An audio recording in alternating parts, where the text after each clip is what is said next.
What is up, folks? How you doing? Day after Christmas, sports betting. What more can you get? I hope you had a great Christmas. I did. Somebody should have got me a new pair of glasses, though, you know. Hey, I'm Bob LaGrasso, and this is Last Minute Betting with the Sports Nuts.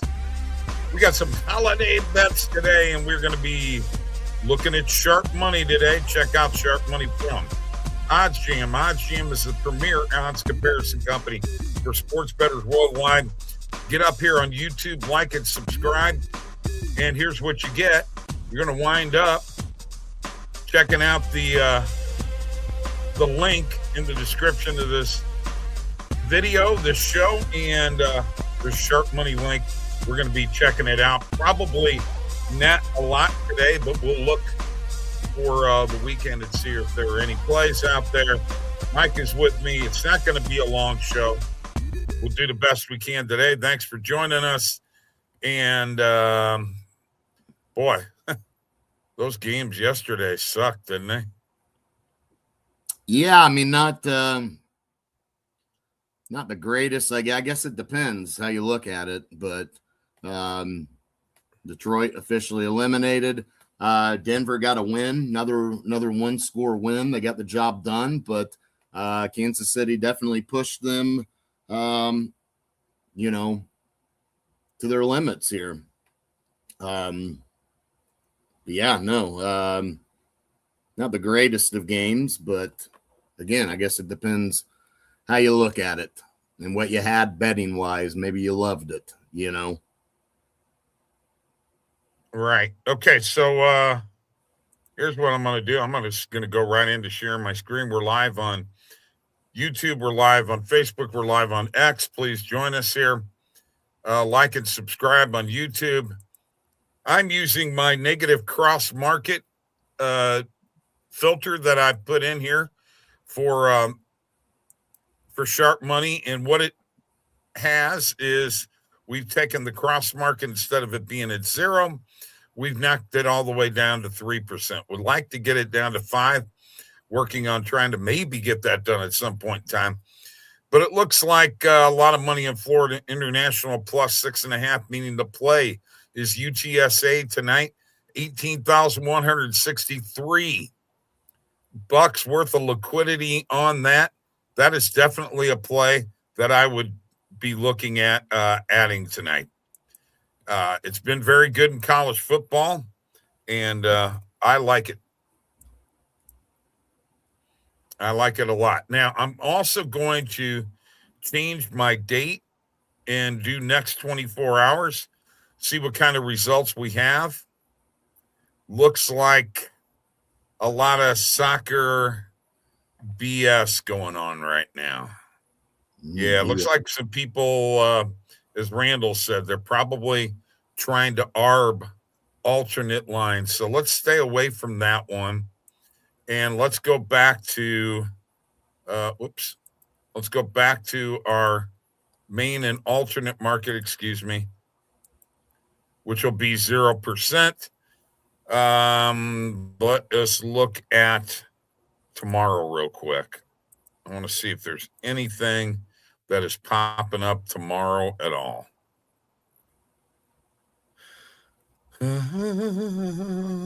Nothing football-wise. Nope, nothing football-wise popping up. I was hoping. You got anything on your screen at all for any football plays tomorrow? No, not showing anything right now. Okay. We do have the Bucks money line tonight, plus 171 against the Grizzlies. That's the only play that's exceeding the pinnacle limit for liquidity. That'd probably be a play that I would think about jumping on at plus 160 on Hard Rock. So that's probably more like a half a unit play. And let's go ahead and shift over to player props here real quick. See if we've got anything going on there. A lot of liquidity on Kevin Huerter under 1.5 threes. That's Yeah. 6,000. Yeah, you like that? Yeah. I mean, I don't mind maybe lightly taking that. I mean, Okay. Half it's a not unit. one I'm in love with, but it certainly looks solid enough based upon what we're usually looking for. So, yeah, I think it's probably Okay. worth lightly taking. By the way, you can chat if you wish. Live chat is available. Check it out if you want to. Yeah. What about this Isaiah Stewart under 1.5 blocks? Yeah. Yeah, I think that would be Another half unit play? Yeah, I think so. Okay. Looks like Don't want to go too crazy with them, but yeah. No. All right. So there's a couple sharp money plays right there. And while I'm at it, let me take a look at something here because we were 18-3.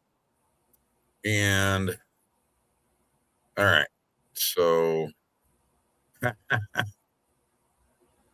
right. So we're 20-3 on this show in sharp money plays. What's up, Brandon?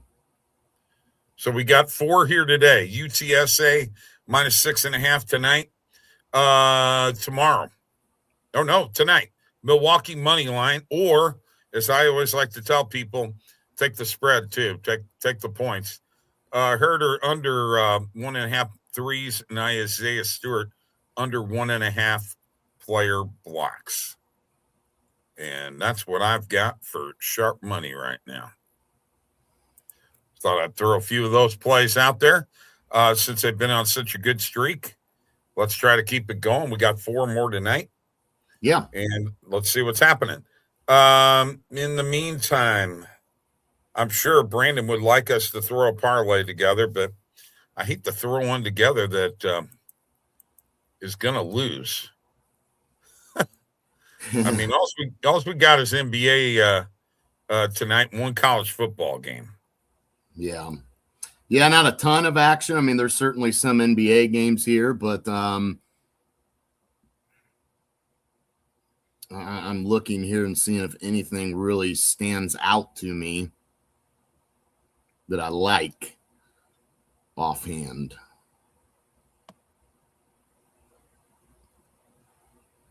I'm going to look at some EV plays live here real quick.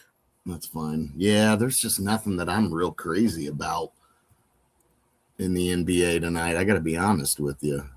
Okay. I'm not real crazy about. Let me look here again and see if anything really pops out at me. I mean, other than that Milwaukee play, maybe taking the points there.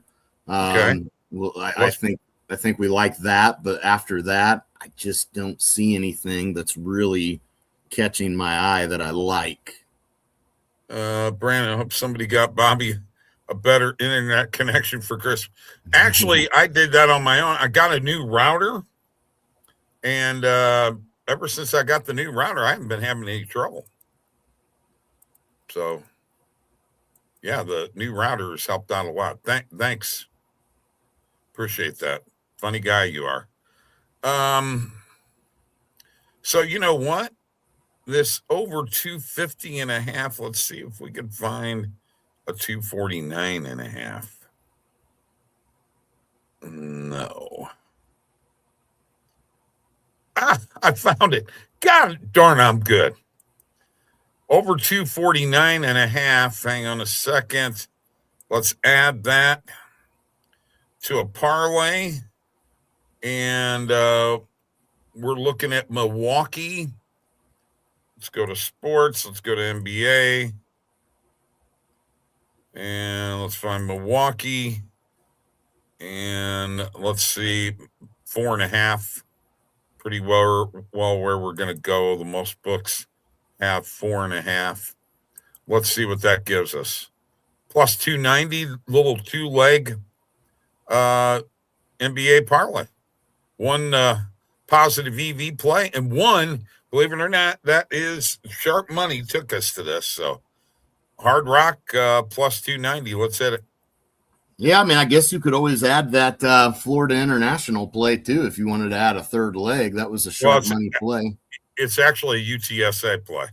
Or well, in that game, Right. in that game, yeah.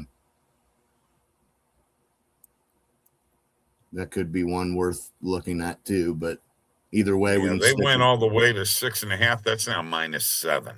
yeah, we'll stay away. Yeah, Then. so we'll leave that out of there. Yeah. We'll leave that out of there. Let's go with over 249.5 points. Miami and Atlanta in the NBA, and Milwaukee plus 4.5. And let's see how that baby rolls. In the meantime, your Chargers, big game against Houston tomorrow. And by the way, a lot of guys not playing this weekend. Jordan Love now is out this week.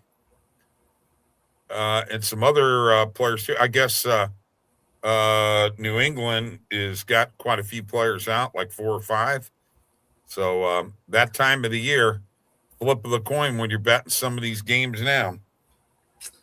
Yeah, and if you're the Chargers, I think you're playing the team that bounced you last year in the playoffs in Houston, but you've clinched a playoff spot. The division is still possible for the Chargers. If they beat Houston, they play Denver, and that will determine the AFC West because the Chargers have already beaten Denver once. So if they beat them, they would own the tiebreaker with Denver. Right. But they have to obviously beat Houston. And if Houston loses and the Colts win against Jacksonville, then Houston and Indianapolis play for that final playoff spot. But I don't think the Colts beat the Jaguars. And I got to be honest with you, I'm not sure the Chargers beat Houston. I just think too much injuries on the offensive line right now. Herbert banged up. They continue to find a way.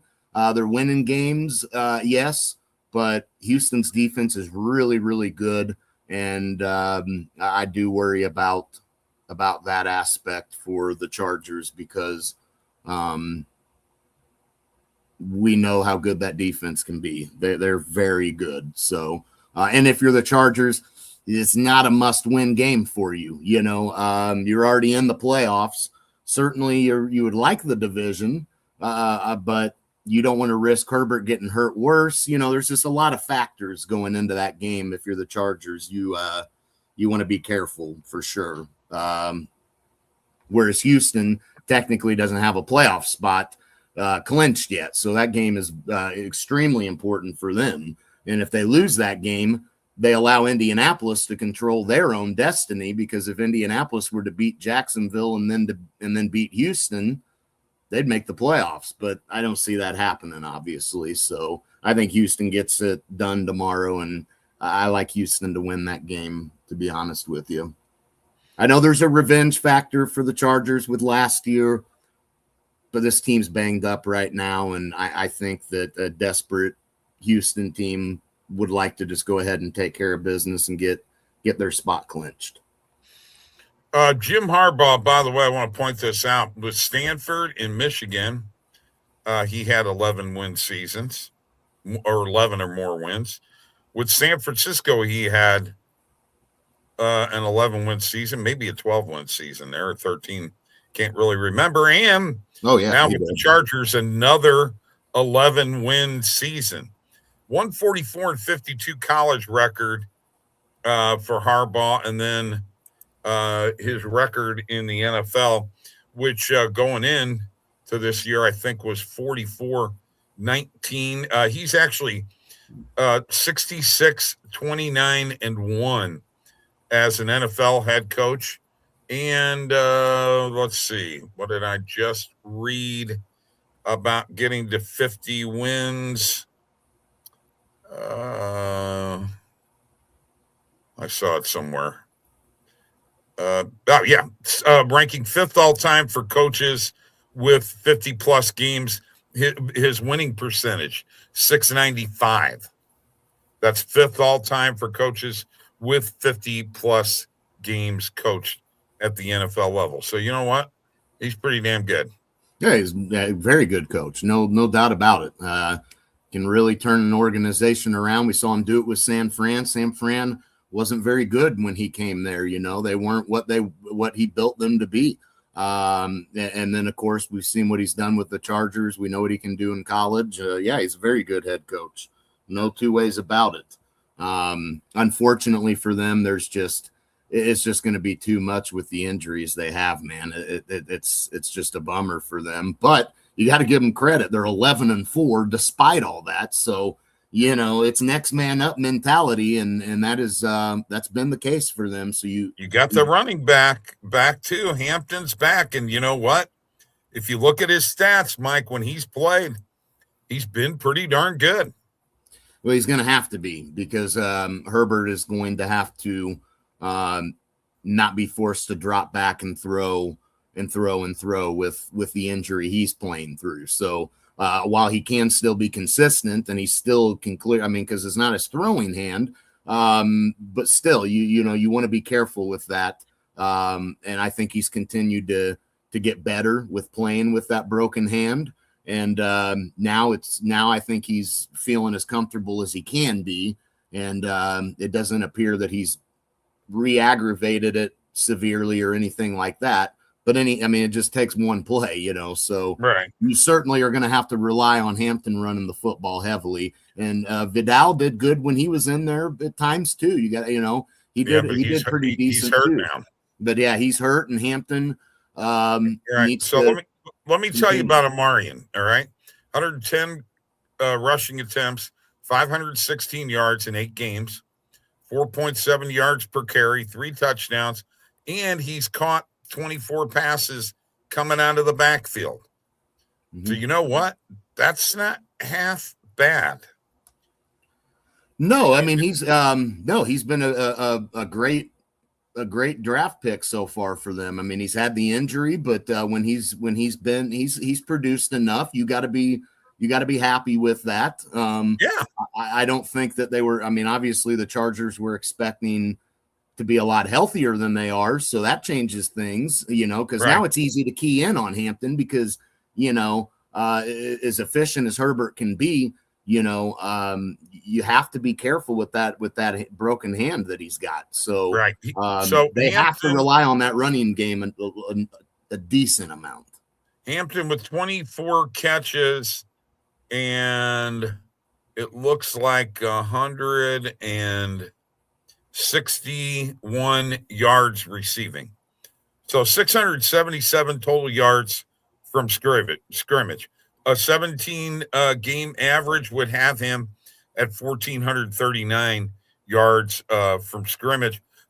His 17 game average in, if he played 17 games, he would be a 1,000-yard rusher. So you know what? I think I got to give Harbaugh and all of them with the Chargers credit. That was a good draft choice. Yeah, no, it was a very good draft choice. He's definitely shown some good signs. What about Pittsburgh Steelers game against the Browns? The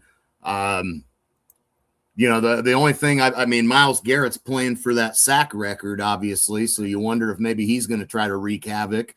Boy, wouldn't he like to get it against Aaron Rodgers, But ultimately, I don't think Pittsburgh loses that game. Obviously, they're without DK. I know, but Gainwell Did you see him with that blue hair? I saw the whole thing, Bob. Yes, I saw the whole thing. You saw the blue hair? I saw the whole thing, Bob. Yes. Did you? Okay, I was just making sure. But what I'm trying to say is that Gainwell has been a heck of a receiving back for them, and he's almost like a wide receiver. So I think that between him and Warren, I think you get both of them involved enough. I think they'll be all right even without DK Metcalf. And we've seen Aaron Rodgers liking to spread the ball around here, and they've had some nice wins here the last pretty lucky weeks. Play by Gainwell when he's on the ground. Yeah. The only way that ball could be caught is if it dropped in right there, because otherwise it hits the ground. Mm-hmm. I hope the Steelers lose. Ooh. Yeah, I don't think they do, but I mean, Cleveland's defense is they're good. I mean, they are a good defense, and you have Myles Garrett, who, what is he, one sack away from the all-time record? I guess. I think. And I think he ends up getting that. He may get it this week against Pittsburgh, against Aaron Rodgers. I mean, that'd be a great way to get the to break the record of sacking a guy like Aaron Rodgers. You know, that'd be pretty cool for him, I'm sure. But I don't think Pittsburgh slips up here, man. I think they survived that game against Detroit, and they're destined now. I don't think they look back. He's half a sack from tying the single season record. But a sack away from breaking it. Yeah, he's a sack away from breaking it, which is shared by Michael Strahan and Steelers edge rusher T.J. Watt. Yeah, so what a way to do it. Break the record against the Steelers, you know. Aaron Rodgers at quarterback, the guy who holds the record or is tied with holding the record in Pittsburgh. It would be fitting. Right. It would certainly be fitting. Yeah, definitely. I say he gets it. I say he gets it. Yeah, I think he does too. I think he did. I think he does. I think he gets it. Yeah. All right. Well, we're going to get back to the sports desk here and get things rolling for tonight. I got to get that in for UTSA. You guys have a great night. Don't forget that NBA parlay over 249.5 in the Atlanta game and Milwaukee plus 5.5. Plus 290 on Hard Rock. Have a great weekend. NFL football. Hockey's back tomorrow, ready for the model to get, dug in and let's win. We'll see you later, folks.